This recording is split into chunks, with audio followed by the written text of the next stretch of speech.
Hello everyone. और भाई लोग, हम लोग जो है आज वीडियो नंबर 5 पे हैं। ठीक है, पहले वीडियो में हम लोग सिलेबस डिस्कशन कर चुके हैं। आ, ये पहले बता दें कि सेमेस्टर का चल रहा है भैया। सेमेस्टर का वीडियो है, ये सेमेस्टर थर्ड का वीडियो चल रहा है और इंग्लिश ऑनर्स वाले लोग का है। ठीक है, इंग्लिश ऑनर्स वाले को है। और हम लोग जो है आज वीडियो नंबर 5 पर हैं। ठीक है, पहले वीडियो में सिलेबस हो चुका है, दूसरे वीडियो में यूनिट नंबर 1 कर चुके हैं और तीसरा और जो चौथा वीडियो था वो यूनिट नंबर 2 था। यूनिट नंबर 2 जिसमें से हम लोग क्या कर चुके हैं, दो पोयम कर चुके हैं। पहला कि child said what is grass, और दूसरा जो पोयम था वो रोड नॉट टेकन था। और आज ये हम लोगों का पांचवा वीडियो होगा, सीरीज का पांचवा वीडियो, जिसमें हम लोग समरी देखने वाले हैं। The old man and the sea. ठीक है, the old man and the sea, इनका समरी देखने वाले हैं। क्या है, हम देखते हैं, लाइन बाय लाइन पढ़ते हैं कि क्या, क्योंकि टाइम ज़्यादा होता है तो फिर वीडियो लंबा चला जाता है, कोई बात नहीं। तो भैया ये जो है old man on the sea, ये एक छोटा सा नोवेल कह सकते हैं हम लोग, जो कि लिखा गया है, एक अमेरिकन ऑथर थे और उनका नाम था अर्नेस्ट हेमिंग्वे। कब लिखा गया, 1991 में। और कहाँ पर लिखा गया है, जगह का नाम है विमनी बहामास। ठीक है, ये जगह आप दे सकते हैं, यूनाइटेड स्टेट्स के करीब में है। ठीक है, वर्ल्ड मैप में आप जा करके देख सकते हैं। और ये साहब जी हैं हेमिंग्वे, जिन्होंने ये नोवेल को लिखा है। ठीक है, कहता है कि ये जो लिखा गया है, कब लिखा गया, 1951 में, लेकिन ये पब्लिश कब गया, 1952 में। राइट किया गया 1951 में और पब्लिश किया गया 1952 में। ठीक है, कहते हैं कि हेमिंग्वे का ये बहुत ही बड़ा काम है। ठीक है, मेजर वर्क है, बहुत बड़ा काम है फिक्शन पर लिखना। That was publish during his life, इनके ज़िंदगी में, इनके काल में। ठीक है, ये जब तक इनका काल चला तब तक का ये सबसे बड़ा वर्क इनका हम समझ सकते हैं। ठीक है, it is called consider one of his most famous work. इसको हम लोग कह सकते हैं कि इनका जो बहुत बड़ा वर्क हम काम कह सकते हैं इनका, क्योंकि इन्होंने बहुत ही अच्छे से इनको समय दिया और इस नोवेल को लिखने के लिए, और काफ़ी वक्त लगाया, इसलिए इनको बहुत ही बड़ा गया। अपने जीवन काल में कोई भी काम अगर बहुत बढ़िया कर लो तो वही हो जाता ना कि अरे इससे बढ़िया तो हम आज तक कुछ किए ही नहीं है। तो ये इसी तरीके से इनके भी ज़िंदगी में हम कह सकते हैं कि ये जो नॉवल है the old man and the sea, ये इनके ज़िंदगी का सबसे बेहतर और सबसे बड़ा वर्क कह सकते हैं और सबसे प्रसिद्ध वर्क भी कह सकते हैं। ठीक है, थोड़ा कैरेक्टर और थीम पर देख ले, कैरेक्टर और थीम साथ में चलेगा। ठीक है, ये जो ये जो नॉवेल है वो एक इस पे स्टोरी बेस्ड है, जो कि एक बहुत ही बड़ा बूढ़ा व्यक्ति है, जो कि क्यूबा का रहने वाला है। वहीं पर तुमको मिल जाएगा नॉर्थ साउथ अमेरिका, जब देखेगा नॉर्थ अमेरिका, तो यूएसए के करीब में तुमको वर्ल्ड मैप में देखने के लिए मिल जाएगा। ठीक है, तो ये स्टोरी जो है हमें क्या बताता है कि एक जो है बहुत ही बड़ा बूढ़ा व्यक्ति है, जो कि सैंटियागो नाम है, और वो बहुत ही ज़्यादा स्ट्रगल कर रहा है एक मछली को लेकर के। और कहाँ, जगह का नाम है गल्फ ऑफ स्ट्रीम और कोस्ट ऑफ फ्लोरिडा के करीब में। ठीक है, इसका अपीयरेंस, जो इसका एक साथी होता है जो इसके इसके साथ सीखना चाहता है, मछुआरा मतलब मछली मारना सीखना चाहता है, वो भी इसके साथ रहता है, जो कि एक लड़का है, यंग बॉय, और इसके साथ रहना इसको अच्छा लगता है सैंटियागो के साथ। ठीक है, लेकिन उनके पास साथ जितने भी फिशर मैन थे ना, जितने भी मछुआरे थे, उनको लगता था कि ये सैंटियागो जो है वो एक अनसक्सेसफुल फिशर मैन है, मतलब कि एक असफल मछुआरा है, जो, और मतलब कि जो कभी अच्छा मछली नहीं मार सकता है, बढ़िया मछली नहीं मार सकता है ज़िंदगी में। और ऐसा ऐसा बोल करके लोग उस पर हंसते थे, बाकी के जो मछुआरे हुआ करते थे वो सारे इन पर हंसते थे। But he wants to prove them wrong by catching a big and very costly fish. लेकिन वो चाहता था कि भैया हम जो हैं, कि इन सब जो लोग मेरे पे हंस रहे हैं उनको हम क्या कर दें, गलत साबित कर दें। और कैसे गलत साबित होगा, हम बहुत ही बड़ा मछली मार लेते हैं, इन लोग बोलता है कि एक छोटा मछली भी नहीं मार पाएगा, कोई मछली नहीं मार पाएगा, तो हम इन लोगों को गलत तभी साबित कर सकते हैं, बड़ा मछली मार देते हैं, बाकी लोग अपने आप इनको मुंह चुप हो जाएगा। ठीक है, marlin and finally he proves himself as the best fisherman among them. और लास्टली में जब ये जो है वो एक बहुत ही बड़ा मछली को मार लेता है और उन सबको गलत साबित कर देता है। यही है इस नोवेल का थीम। ठीक है, और मर्लिन और सैंटियागो दो कैरेक्टर्स हम लोग देखें। ठीक है, कहता है रीनॉन्ड एंड सेलिब्रेटेड नोवेल। ठीक है, रिनॉन का मतलब है भैया प्रसिद्ध, जो कि बहुत ज़्यादा फेमस हो जाता है। कोई भी चीज़ जो लिखे जाता है और उसको लोग बहुत ज़्यादा पसंद करने लगते हैं, तो उसे हम कह सकते हैं कि वो एक तरह से प्रसिद्ध हो चुका है। आज हम लोग सोशल मीडिया के ज़माने में इसे वायरल करते हैं कि अरे यार, ये तो रातों रात वायरल हो गया, वीडियोस ऐसे हो गया, वैसे हो गया, ऐसे तरीके। The old man on the sea was awarded the Pulitzer prize for fiction in. अब देखो, ये फिक्शन जो है, इस काल्पनिक कथा और सोच पर जो आधारित जो नॉवेल लिखा है, इस इसके वजह से इन्हें जो है एक पुलित्जर पुरस्कार से भी सम्मानित किया गया। अब ये पुलित्जर प्राइज क्या होता है भैया? तो ये जर्नलिज्म या बुक्स या ड्रामा या म्यूजिक जो लोग भी लिखते हैं और बहुत बढ़िया होता है, उन्हें इस प्राइज से सम्मानित किया जाता है। जो कि कब किया गया इन्हें सम्मानित? तो 1953 में। कहता है it was the cited by the Nobel committee. अब देखो, हर एक चीज़ के लिए कमिटी बैठते हैं ना, कोई भी काम करना हो तो उस सब के लिए भी कमिटी बैठता है, कोई भी डिसीजंस लेता है उस पर काम करना होता है। तो यहाँ पर भी कमिटी बैठा और इन कमिटी ने डिसाइड किया कि इन्हें क्या देना चाहिए, नोबेल प्राइज़ देना चाहिए, क्योंकि इन्होंने लिटरेचर में बहुत ही अच्छा काम किया है। तो कब इन्हें मिला? 1954 में। ठीक है। Opening of the Nobel Santiago as a sailor. ठीक है, ये जो नोबेल चालू होगा वो बहुत ही एक सैंटियागो का सैलो से चालू होगा। सैंटियागो तो हम लोग देख चुके हैं कैरेक्टर जो मछुआरा है। ठीक है। अब ये सैलो टर्म्स क्या होता है भैया? तो सैलो का मतलब जो होता है ना, वो क्या होता है? साल्टी। ठीक है। और ये जो वर्ड है वो स्पेनिश वर्ड है। ठीक है। क्या है भैया? Spanish word. ठीक है। और ये स्पेनिश वर्ड में जो इसका मतलब होता है वो होता है सैल्डो। ठीक है। सैल्डो, और सैल्डो से बना सैलो। और सैलो वर्ड का जो मतलब है वो होता है कि तुम समझ सकते हो कि अनलकी। ठीक है। अनलकी मतलब कि वो बहुत ज़्यादा उस पे ज़्यादा लक नहीं है। मतलब लक ऐसा तुम कह सकते हो ना, कि जैसा कि एग्ज़ाम लिखते हैं हम लोग या कुछ होते हैं और मेरे साथ कुछ ख़राब हो जाता है, बोलते हैं अरे यार कितना अनलकी है, कितना अशुभ है, हम लोग के साथ तो शुभ होता ही नहीं है। तो उस तरीके का अनलकी तुम इस शब्द का मतलब समझ सकते हो। ठीक है। The story open with the Santiago having the gone 84 days without catching a fish and now being seen as a salao the worst form of unluckiness. ठीक है। कहता है कि जैसे ही ये तुम नॉवेल पढ़ना चालू करोगे तो नॉवेल का शुरुआत होता है 84 दिन। सैंटियागो जो है 84 दिन से बिना कोई मछली पकड़े हुए दिखाई दिया जाता है, नॉवेल में दिखाया दिया जाता है। और सैलो का मतलब होता है वर्स्ट फॉर्म ऑफ अनलकीनेस, मतलब कि दुर्भाग्य। और दुर्भाग्य का भी सबसे खतरनाक फॉर्म, घटिया फॉर्म किस तुम कह सकते हो उसको, कि यार अशुभ होने का भी एक हद होता है, उससे भी गया। ठीक है। He is so unlucky that his young apprentice Manolin is forbidden by his parent to sail him with the and told instead to go for the business। अब देखो, इसके साथ जो अभी शुरू में जब हम लोग देख रहे थे कैरेक्टर और थीम, उसी में इसका एक अप्रेंटिस आया था, मतलब कि जो इसके साथ शिक्षा सीखना चाहता था कि कैसे मछली मारते हैं। तो ये इतना अभाग्यशाली था, इतना भाग्यहीन था कि जो इसके साथ सीखना चाह रहा था अप्रेंटिस, एक शिक्षक मछली मारना, उसके जो पेरेंट्स थे, उनके जो माता पिता थे, उन्हें वो लोग क्या बोलते हैं उस बच्चे को कि भाई तू जा ना, उसके साथ मत जाया कर। ठीक है। मछली मारने अगर सीखना है तो उसके साथ मत जाया कर। अगर जाना ही है, सीखना ही है, तो एक बड़े ही सफल फिशरमैन के पास जाओ और वहां से सीखो। इतना दुर्भाग्यशाली था कि लोग उसे के साथ जाने मना करते थे। और कोई तुम्हारे साथ किसी को जाने से मना कर देगा तो तुम्हें कितना खराब लगेगा, सोचो। मैनोलिन एंड सैंटियागो, आगे बढ़ते हैं। मैनोलिन visit सैंटियागो's small hut each night, preparing and holding his fishing gear, preparing food, talking about American baseball and his favorite player Joey Mago। ठीक है। कहता है कि मेलोनिन जो है हर रात सैंटियागो के घर पे जाता है, झोपड़ी, घर तो नहीं है, झोपड़ी होता है, और वहाँ पर मछली पकड़ने के जितने भी यंत्र होते हैं उन सबको तैयार करता है, खाना खाता है, साथ में रहता है। और जब साथ में है तो किसी किसी का बात भी होता है। तो ये बोलता है कि फेवरेट प्लेयर जो है उसका बेस बॉल का, वो जो एडी मैगियो के बारे में बातचीत करते हैं। ठीक है। इसका क्या प्लानिंग होता है और क्या होप होता है, क्या होप करना मतलब कि क्या उम्मीद होता है, वो देखते हैं। सैंटियागो जो है कभी भी अपना उम्मीद को खोता नहीं है।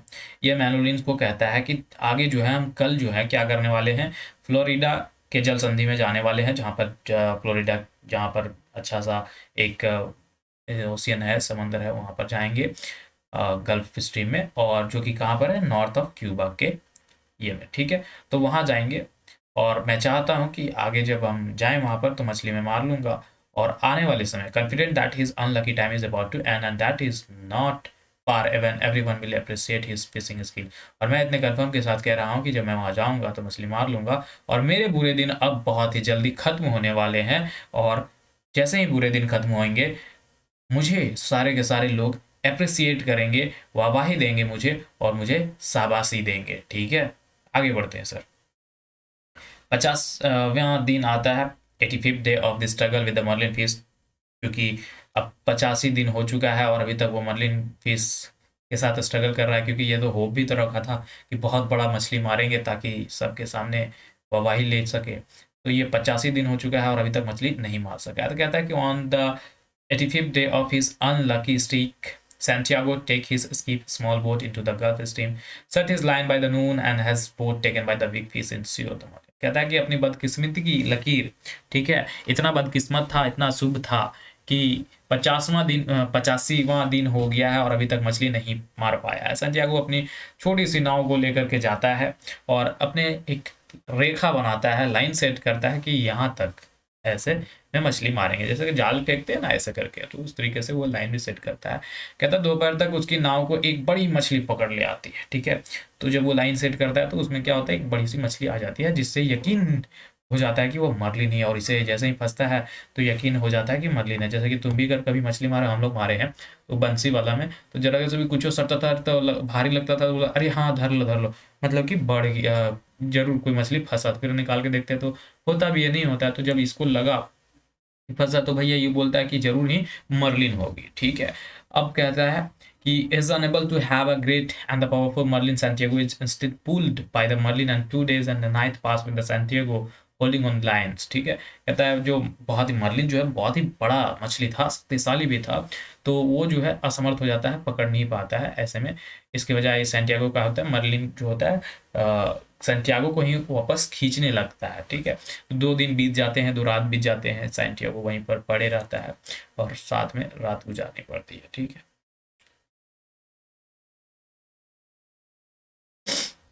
क्या यार, छींक आ रहा था, आया भी नहीं। Is thinking about the peoples, अब वो का क्या सोच था लोगों के प्रति वो देखो। वो बहुत ही बड़ी मछली के साथ संघर्ष से गंभीर रूप से घायल हो गया था, क्योंकि मछली था बहुत ही बड़ा था और खींचातानी भी हो देखे कि हो रहा था। तो अब जब खींचातानी हुआ तो उसको चोट उट भी आया, थोड़ा सा दर्द भी हुआ। सैंटियागो उसे असफल बताते हुए कहा कि उसके पूरे दुर्भाग्यपूर्ण समय के लिए करुणामयी प्रशंसा व्यक्त करता है। मतलब कि वो कहता है कि इतने जो समय मेरा बीता है ऑनलाइन टाइम, इसे मैं अपने एक फेलियर के तौर पे देखूंगा, असफल के तरफ पे तौर पे देखूंगा, ठीक है, क्योंकि अभी तक मैं नहीं मार पाया, नहीं पकड़ पाया, नहीं अच्छा कर पाया, तो ये मेरे लिए असफलता का ही बात है, फेलियर का ही बात है। You also determine that because of the great dignity of the great marlin no one sat is up to it. कहता है कि यह भी निर्धारित कर लेता है कि जो ये अगर हम महान मर्लिन को पकड़ते हैं, इसकी गरिमा ही इतनी ज़्यादा है कि बहुत ही बड़ा मछली होगा भाई मर्लिन, तो इसे कहता है कि इसके खाने योग्य इसको खाने योग्य कोई नहीं होगा, क्योंकि अभी तो मैं मार लूँगा, ठीक है। मेरा मजाक भी तो लोग बना रहे, तो अगर मैं इतनी बड़ी माँ माँ मछली मारता हूँ, फिर इसे कोई अधिकार नहीं होना चाहिए कि खाए, क्योंकि सब तो मेरा मजाक बना रहा है, ठीक है। और मरलिन एक बहुत बड़ी मछली है, उसकी बहुत ही ज़्यादा वाहवाही होता है सब जगह के, अरे ये तो इतनी बड़ी मछली है, ग्रेटिट्यूड एटीट्यूड सब बढ़िया। The third day of the struggle, अब वहां से आज जहाँ हम लोग 84वां दिन थे उसके तीसरे दिन बोलता है कि the feast began to the circle of the ski Sancho exhaust in almost uncontrolled excitement. He uses all remaining strength to pull fish and stab the marlin with a spoon, ठीक है। कहता है कि तीसरे दिन जब मछली कश्ती के चक्कर लगाना शुरू करती है तब सैंटियागो थका हुआ था, क्योंकि लड़ाई उड़ाई भी हो चुका था, एक दो बार खींचा तानी भी तो हो गया था ना, तो वो पूरी तरीके से अच्छे से माइंड उसका सही नहीं चल रहा था, और वह उत्तेजना से खुशी से कि अरे फिर से आ गया, तो वह मछली को खींचने और मछली को चम्मच से भर करने लगता है, अपनी शक्ति का उपयोग करता है, ठीक है। थका आ रहा है, कितना क्या करेगा, ठीक है, लेकिन खुशी से कहता है अच्छा आ गया, लो मारो, कुछ भी मिलता है मारो। Santiago stabbed the Marlins and to beside of his skiff and sails toward his home, thinking about the high price of his bring the market and how many peoples will feed. कहता है Santiago जो है Merlin को अपनी कश्ती के किनारे बांधता है, अब लगता है लास्ट में वो खींच लेता है, मार लेता है, किसी तरीके से बांधता है उसको, और वो सोचने लगता है, सोचकर अपने घर की ओर बढ़ता है कि मछलियां उसे बाजार में कितनी ऊंची कीमत पर लगाएंगी और वह कितने लोगों को खिला पाएगा। ठीक है, अब देखो इस struggle with the shark loses the marlin. अब उसका शार्क के साथ क्या होता है, शार्क मछली भी आ जाता है, शार्क समझते हो ना, समंदर में जो बहुत बड़ा मछली होता है उसके साथ भी स्ट्रगल होता है। ठीक है, तो on is way in the shore shark are attack to the marlin's blood. ठीक है, attracted to the marlin's blood. अब देखो जो चम्मच चम्मच से मारे रहता है ना, तो उसका खून जो होता है वो नदी ओशंस में वहां पर बह रहा होता है। तो जब ये नदी में ओशंस में बहा, तो ये जो मर्लिन का ब्लड था ना वो सूंघ सूंघ करके कौन आ गया, शार्क आ गया। ठीक है, अब Santiago kill a great mako shark with his harpoon but he loses the weapon. ठीक है, वो थोड़ा सा मार भी देता है उस शार्क को, लेकिन वो क्या करता है, अपने वेपन्स, अपने हथियार को खो देता है। ठीक है, he makes a new weapons by strapping his knife and the end of the oar to the help of the world. कहता है वो शार्क की अगली पंक्ति को बचाने की मदद करने के लिए एक यक्स चाकू को बांध कर, मतलब कि वहीं पर तुरंत से चाकू बनाता है, एक नया हथियार बनाता है और उसे शार्क मारे जाते हैं, और कोई अन्य भगाने के लिए काम किया जाता था उसका। ठीक है, but the shark keep moving coming, and by nightfall the shark almost devours the marlin's entire carcass, leaving a skeleton consistently most of the backbone in his tail and head। कहता है लेकिन शार्क जो है आते ही रहता है, रात हुआ, रात को भी आया। ठीक है, मर्लिन को पूरे शव को लगभग खा लिया होता है शार्क। ठीक है, दूसरा शार्क, और कंकाल के तौर पे जिसमें सिर्फ और सिर्फ क्या बचता है, रीढ़ की हड्डी होती है और उसकी पूंछ रहती है और उसका सिर, बाकी पूरा का पूरा क्या करता है, खा जाता है। अब इस सब का फ्रस्ट्रेशन हो गया। ठीक है, पूरा फ्रस्ट्रेशन हो गया, मतलब कि अब तुम्हारा काम नहीं बन रहा हो या तुम्हारे काम को कोई भाड़ रहा है तो गुस्सा तो आएगा ना भाई। तो इसका अब टूवर्ड्स शार्क के प्रति क्या फ्रस्ट्रेशन होता है वो देखो। सेंटियागो जो है खुद पूरी तरह से बदकिस्मत था, ये हम सब जान रहे हैं। पराजित मान लिया है भैया, हार भी मान लेता है। हताश में वह शार्क को बताता है कि अगले दिन सुबह से पहले तट पर पहुंचने और उन्हें उसके सपने को कैसे मार दिया। अब वो उससे बता रहा है, ऐसे बोल रहा है कि भाई तू मेरा ना काम बिगाड़ दिया, कैसे कैसे तू मेरे को ऐसे किया, मेरा काम सारा बिगाड़ा है, वो सुन अब तू।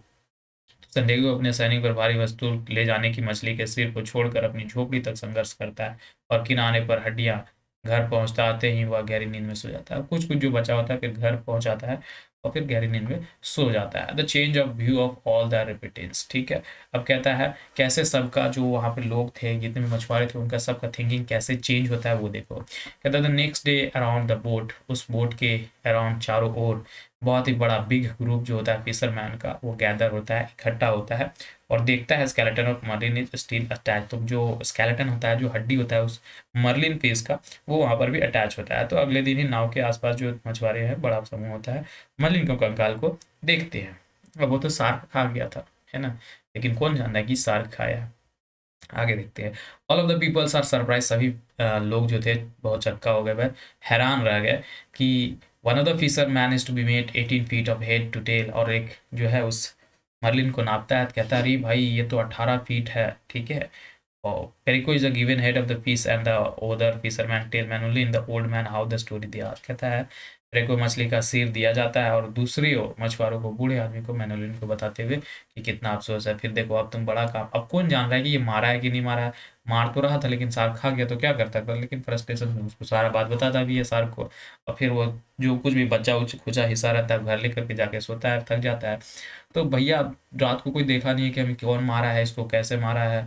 तो इन लोग जब खाली हड्डी देखा तो बोलता है कि हम लोग जाकर के उसको सॉरी बोलते हैं, क्योंकि इतनी बड़ी मछली मार लेना। तो अब जब कामयाबी हासिल हो जाता है तो सबको आता ही है ना बधाई देने। तो यही हाल यहाँ पर भी हो रहा है। अब मैनोलिन्स लव फॉर हिम, अब सबके मैनोलिन्स का जो लव है, प्यार बढ़ रहा है उसके लिए, वो देखो। Manolin worried about the old man. ठीक है, मैनोलिन जो है ओल्ड मैन के प्रति ध्यान हो रहा है, and rushes to the find him, और उन लोग को खोजने के लिए जा रहा है। Get relaxed finding him safe asleep and look at his. वहाँ से लोग सब उस बोट के किनारे से लोग, अरे मैनोलिन कहाँ है, मैनोलिन कहाँ है, ये तो देखने के लिए जाता है।